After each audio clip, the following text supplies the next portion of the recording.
Splatter movies are films that exist for the purpose of highlighting very creative methods of killing off a young teen cast. Just the unfettered release of innards. That can be so over the top that it's fun. The splatter film has always been with us. This is what people wanted to see. G-O-R-E. This film is very much like that. Kind of like a roller coaster. You know it's going to freak you out, but you get on it anyways. The nature of the movie, you want to see more, and you want it to be more graphic and more shocking. The marriage between makeup effects and visual effects is creating a seamless effect. The audience knows that death could manifest itself in any way, so they're looking to see how we're going to kill him. Hopefully we've taken it to another level.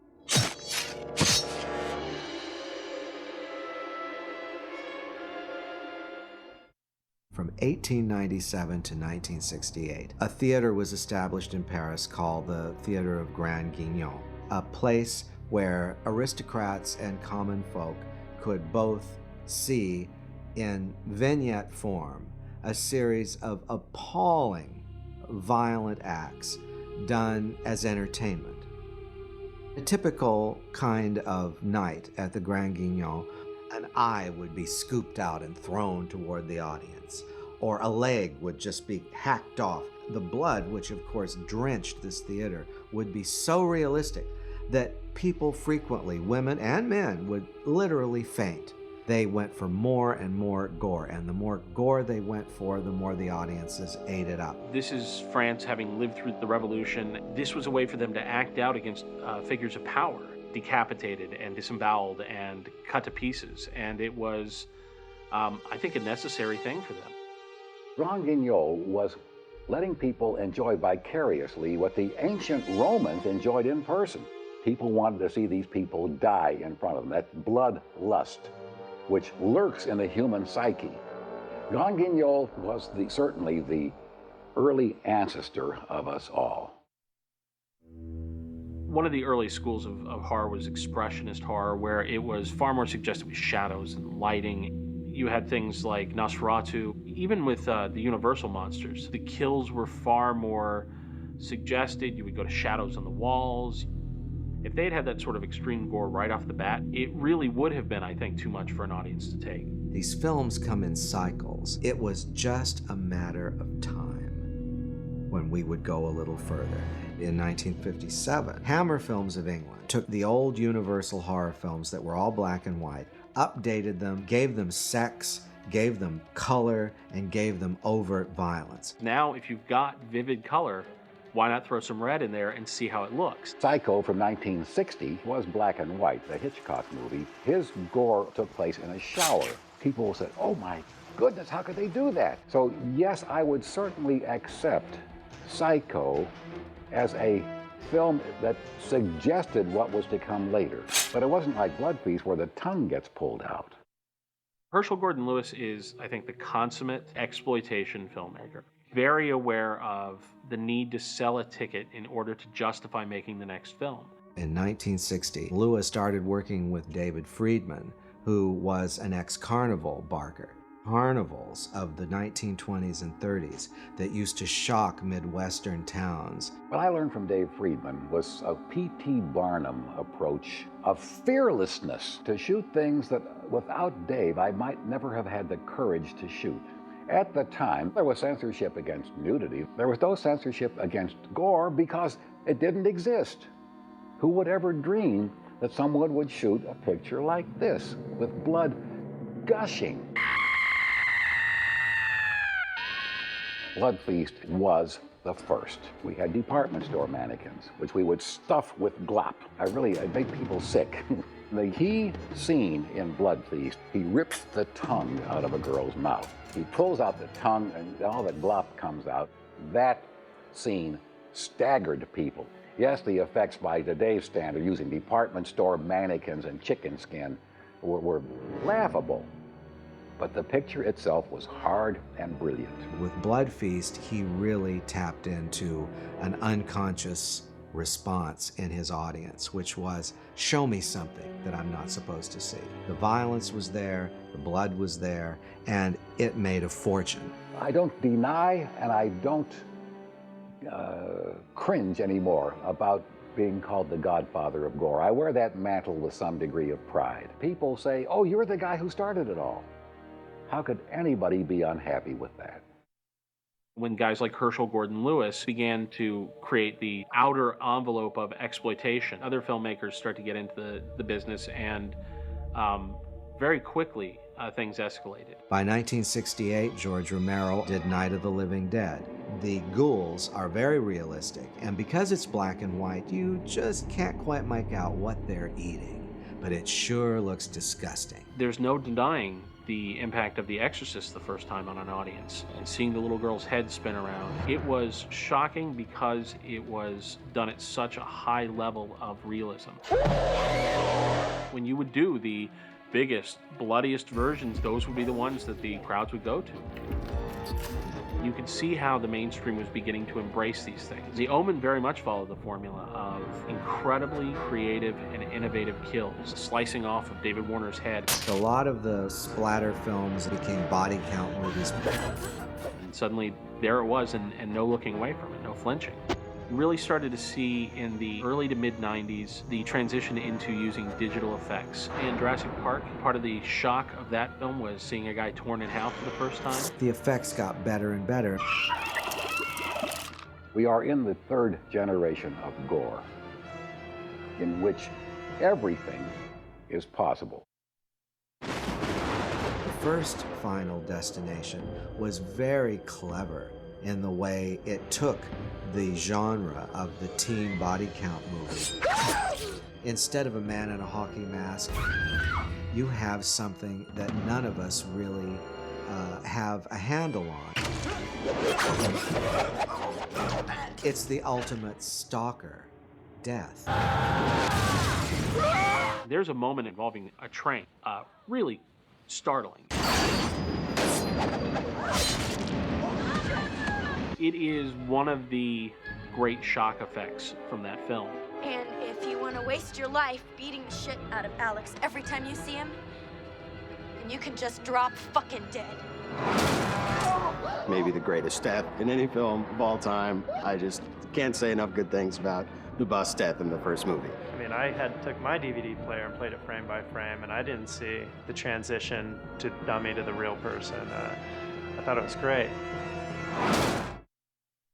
After the success of the first Final Destination, we sat down and tried to figure out what we could possibly do to continue the franchise. We knew at its core that the sequences, the death sequences, were really what people were going to see. The writers, who were twisted and sick beyond hope and reason, were able to completely go bananas and come up with the most bizarre and yet completely interconnected ways that the characters are killed. 7 crazy deaths.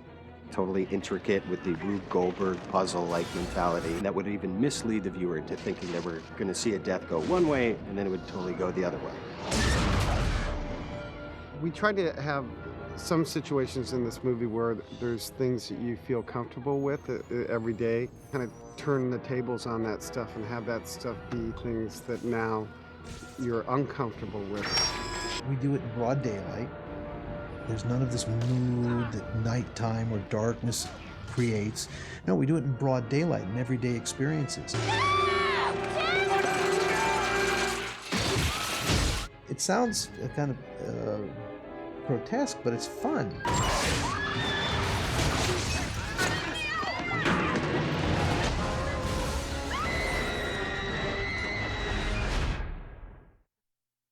Coming up with how you kill people is sort of a macabre thing to do. Just the mind that would think about, well, how can we make this work and how do we do this? When it came time to find a director for this project, David Ellis's name came forward because of his experience doing pretty much every action scene in the last 15 years that you can recall. The SUV kidnapping scene from Clear and Present Danger, or the Quidditch match from Harry Potter. As a second unit director, directing all the big second units that I've been fortunate to be involved in, you understand action, you understand how to execute it. Originally, we had conceived of about 86 visual effects shots, And by the end, I just did a tally just very recently. We had 189. I always start with a storyboard, which everybody's approved and really comes out directly out of David's head. If he has his ultimate wish, this is the way he would like a shot to be covered. No matter how technically difficult it may be, that's what I try to give him. It all comes down to some really basic concepts. Shoot as much as you can practical, or get the actors on a green screen stage, or shoot as many pieces as you can practically, and then go into the computer and start mimicking reality. Basically, this movie's about killing people for us. How are we going to make the audience think this was exactly real? As much as the first movie had a plane crash,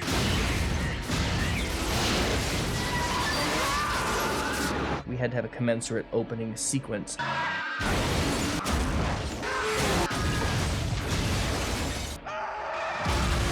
What other way than the car crash? Every time you get in a car, you never know what's going to happen. You have so little control. The sequence itself took 11 days to shoot. We had about 4.5 miles of highway that was ours. We could do whatever we wanted with it. It's big. It's very big. There's 4 or 5 major car wrecks in a span of probably a few minutes on film. It was all action every day. A lot of excitement and buzz. The physical effect had to work out with the stunt guy doing the right thing, with the right timing of the explosion. Everybody's, oh, it's so planned. Well, a lot of it's by the seat of your pants, too. So don't anybody take it lightly. This is serious, so just back up. You know, that's why it's called stunts.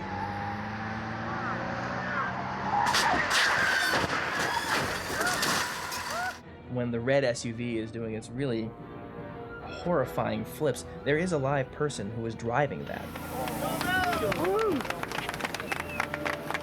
We had dummies for the other people so that their arms and hands and hair could be flipping all over the place.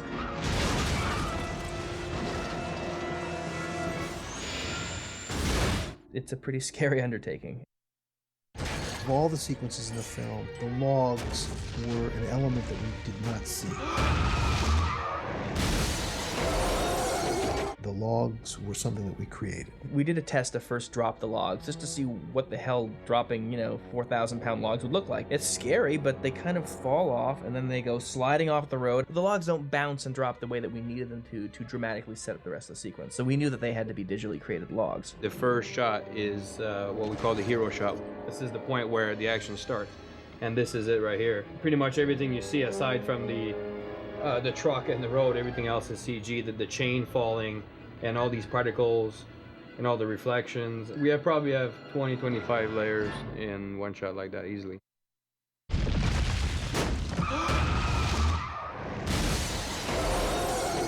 Once we got into the log sequences, started feeling very confident, then we started doing more and more difficult things just because we could. When the log goes through the police car and takes off poor Thomas's head and it goes out the back, it was done sort of in a way that was practical, and there was a dummy in there. But the dummy was too visible, so we had to replace with the real actor's face that we took from another shot, and the mouth was taken from another shot. And then we also grabbed one frame of the static log that was part of the original plate. We were able to warp it so that it had a rotation and had it make contact with the windshield exactly when the original static log hit the windshield so the glass would smash.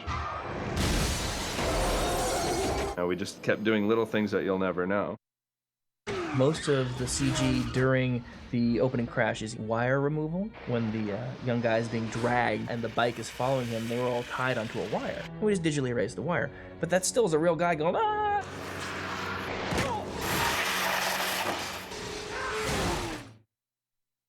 There's a section where the tractor trailer comes through a wall of fire, jackknifed.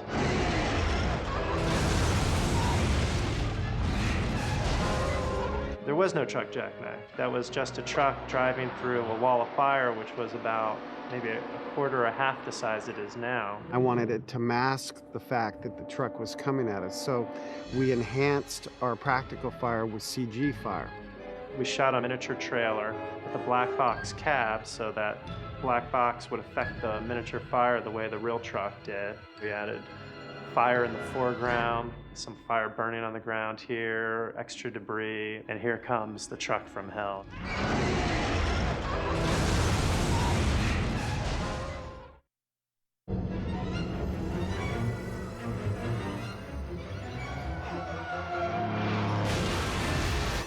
In this shot, these two people are on green screen. There's roughly 6-7 layers of different elements in this shot. The truck was a separate element. The actual kid coming up here was a separate element because obviously that would be his last movie if he would have been there. All the flame and explosions were actually comped after the fact. So we colorized the whole environment to reflect the fire exploding.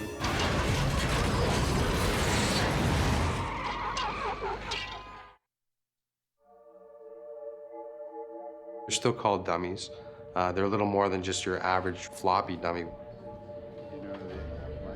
We like to call them duplicates, actor duplicates. The many steps that are involved in building a duplicate of an actor are, first we get the actor in the shop. We go through a process of making molds of their head, their body, their hands, all the details that are required to be incorporated into the final version of them in synthetic form. Once we have the molds of the actor, we go through a process of creating an expression on each of the heads. It's usually the expression that the character will have just prior to the impact. It's just a surprise look or whatever's necessary. For Final Destination, I had the internal organs of a pig delivered to the shop, and it came in this embryonic sac that when we cut it open, we just all put our hands in there and documented the whole thing and just analyzed whatever we can find in there.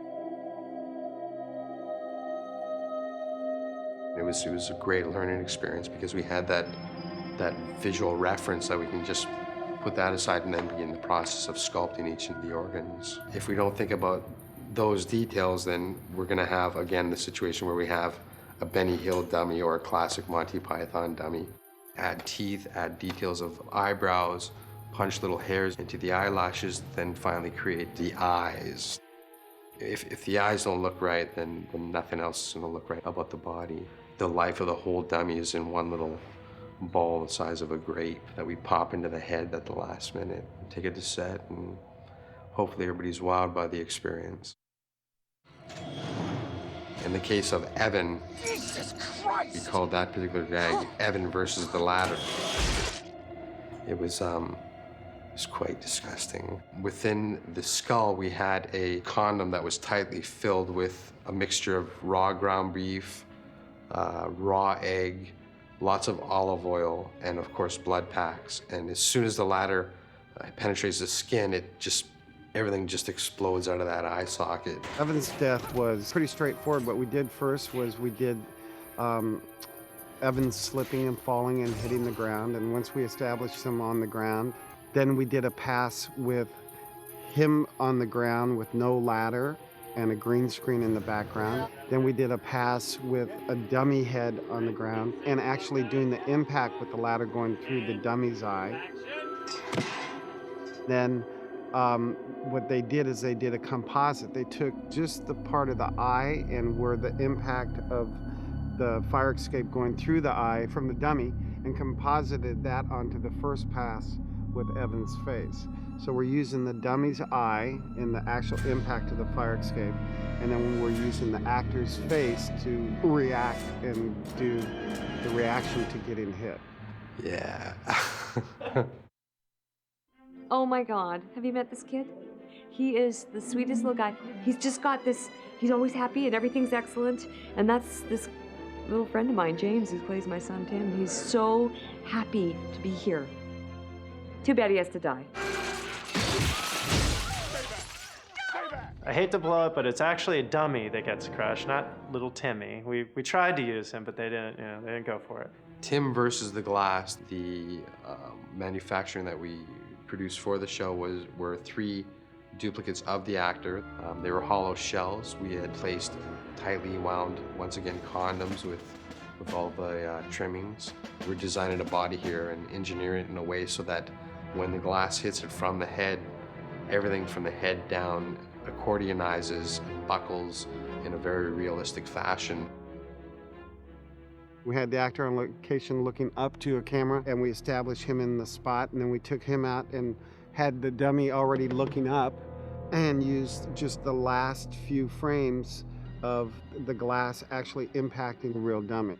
And interesting, we did it once the first time, and it looked great, but there wasn't really enough blood. His little legs kind of stood up because they hadn't quite appropriately scored the dowels in his legs to snap. So when we did it again, we added little explosive charges, a little more goo inside. No CGI, no enhancement. To further that believability, what we did was we increased the number of pigeons flying in the frame. And Timmy's running across the ground, pigeons that are all over the ground. There were a tenth of as many on the ground when he ran. We shot green screen pigeons. We got the same pigeon handlers and their boxes and all the pigeons. We needed some to fly off the ground. We needed some to fly at camera, away from camera, zigzagging back across, then composited them. We laid them into the frame wherever we needed them. You wouldn't just necessarily watch the kid being crushed. You'd be distracted at times by other movement in the frame. We wanted to help also, when Nora, the mom, is crying and freaking out, it would be even more wrenching if the pigeons are flying right by her. So we're looking for ways to heighten the kind of the emotional impact of these deaths. A man with hooks is gonna kill you. What is it, Nora? It was really neat to actually be able to, walk off the elevator and experience the sensation of, being trapped on death by braid kind of thing. I found it very strangely exhilarating, experiencing what could have been my demise. Nora in the elevator. Hey, come on, Mark. Nora was pretty straightforward. We had a stunt girl in a harness that was being yanked up by the elevator. We did shots of the elevator's doors coming right at cameras. And then we took the actress, had her head in the elevator for all of her reactions to being trapped. Then we did one simple CG shot with the stunt girl with the green screen hood on as she just fell away from the elevator as her head is taken off. First plate is the doors closing. Second plate is her falling out on her head. The third plate is we shot some blood squirts, squirted onto the door. It was a green sock, so we got rid of all the green in the shot, which made her head effectively go away. And then we had to add, of course, for all the gore meisters, a little neck piece and then a spray of a little rooster tail of blood that flies out. It sounds odd, but we did look at every scene and say to ourselves, well, it's cool and it's fun, but is it too much? In one construction, the elevator not only went up, but it came back down and went back up again and came back down, and we decided that's just too much, so we just made it continually go up until her head came off. It became too grotesque. It became too mean-spirited. Personal favorite, absolutely the airbag. There's an airbag head kebab thing. Could you be a little quieter with that thing, please? Yeah, sure. I'll just put it on quiet mode. That would be good. That's my favorite death. I think it'd be a little creepy, yeah, like a spear through the middle of my forehead. Yeah, can I get a stone? Go for it, I'm really bored with this whole death thing, honestly. We didn't actually impale Cat, but we used portions of Cat in the truck in forward movement before the bag exploded so that your eye is following the real Cat. And when the bag explodes, that's a dummy. Cat was a dummy that we had produced. It was from the waist up of the actress. And as soon as the airbag inflates, the body flings back and the head goes straight back into the spike. Then when we come back out, we've transitioned back to the real Cat so that she's with the prosthetic through her head. It's pretty easy to figure out how you did that. You just stuck a pipe piece on the actress's head and she sits really still. I'll just be happy to be able to watch it from this side, like, hey, look at that, it's funny. Okay. Glory! I have a really cool death, which is awesome. Sliced in three, you see my guts. I wonder what they think my guts look like. Every element of that was created. The exploding van, the fence posts were created, the flying wire over Thomas's head. We had planned the fence posts and the barbed wire always to be CG, and that wasn't a problem. The issue was, okay, how are we going to slice Rory the best way? Dang, that's gonna be hard. We were considering lots of electronic ways of cutting Jonathan Cherry into pieces and then digitally breaking his body apart. Joe all of a sudden stopped and said, wait a minute, what if we do this? And he sketched out a drawing with the side profile of a dummy with its legs to torso up to the neck area, and then he had Rory on a platform leaning in like this. We came up with this concept of devising a partial puppet that the actor could actually wear. It was broken up into 3 individual segments. From the sternum up, that was the actor with his head, his shoulders, and his arms sticking out of this puppet.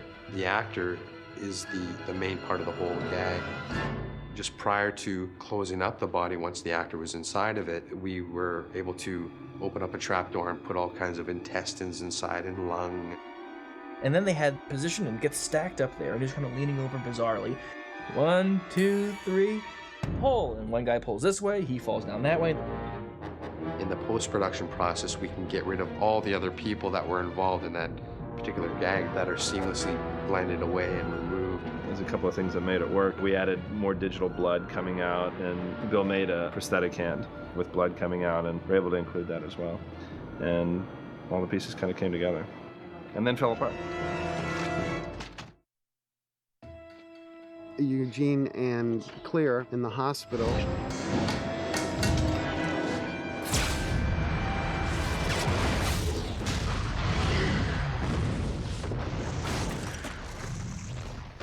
A complete manufacture. I mean, we of course you can't burn her face off. Originally, a light was just going to come up on her face, but the nature of the movie, you want to see more, and you want it to be more graphic and more shocking. We ended up digitally searing all of her skin off and burning her hair, and then the fireball takes us out of the scene. The explosion, as big as it was, on film it didn't look huge, because it was a very long corridor and it kind of poops out because that's what fire does. So what we had to do was something that fire would never do, which is to create a fireball that travels all the way down 100 feet of corridor. So we built a big, long, black, miniature version of the hallway so that the only thing that we would see on the film is the fire, and shoot it at 150 frames, thereby slowing it down a whole lot, thereby making it seem much bigger than it really is. And then we had to have Clear's body inside that fireball. A full cast of Clear. We had that on cables to ratchet it back like she's being blown by the explosions. And then we enhanced those shots later with visual effects. We put a 3D rack in there, and that tumbles down and goes right over our heroes' heads. And then the body lands right in front of them, charred, and the rack lands behind them. Luckily for me, I don't get to see myself die.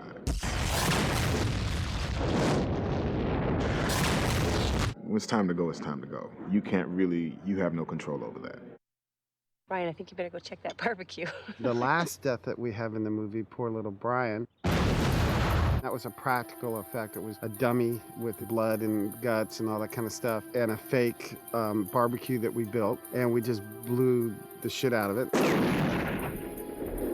Then we did the composite for the foreground, which was everyone's reaction with big air mortars blowing wind at them so their hair would blow and everything as they turn away from the explosion.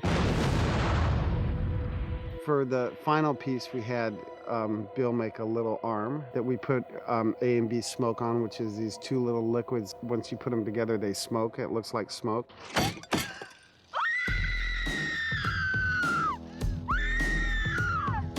So that's the desk of FD2. It's amazing what they can do. I mean, with prosthetics and with visual effects, it blows my mind. When I shot Blood Feast, we had department store mannequins. That was then, and this is now. If I think about it, I can't believe we really did it. Just wham. I think the future of this is endless.